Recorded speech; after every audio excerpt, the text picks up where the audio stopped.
ગીર સોમનાથથી સમાચાર વેરાવળના ગ્રામ્ય વિસ્તારમાં ધોધમાર વરસાદ વાદળછાયા વાતાવરણ વચ્ચે એકાએક ધોધમાર વરસાદ વરસ્યો સવારથી અસહ્ય બફારા વચ્ચે બપોરના ધોધમાર વરસાદ વરસ્યો કાજલી સુત્રાપાડા ફાટક બાદલપરામાં ધોધમાર વરસાદ સોનારી આસપાસ ગામમાં હળવાથી ભારે વરસાદી ઝાપટા વરસ્યા હવામાન વિભાગે પણ આગાહી કરી છે કે સૌરાષ્ટ્રના વિસ્તારોમાં હળવોથી મધ્યમ વરસાદ વરસી શકે છે હવામાન વિભાગની આગાહી વચ્ચે ગીર સોમનાથના કેટલાક વિસ્તારોમાં વરસાદ વેરાવળના ગ્રામ્ય વિસ્તારમાં ધોધમાર વરસાદ પડ્યો જેના કારણે ખેડૂતોની ચિંતા વધી ગઈ વાદળછાયા વાતાવરણ સાથે એકાએક વરસાદ પડ્યો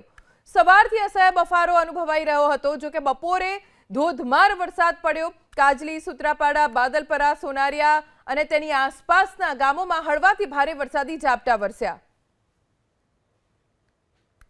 ગીર સોમનાથથી સમાચાર વેરાવળના ગ્રામ્ય વિસ્તારમાં ધોધમાર વરસાદ વાદળછાયા વાતાવરણ વચ્ચે એકાએક ધોધમાર વરસાદ વરસ્યો સવારથી અસહ્ય બફારા વચ્ચે બપોરના ધોધમાર વરસાદ વરસ્યો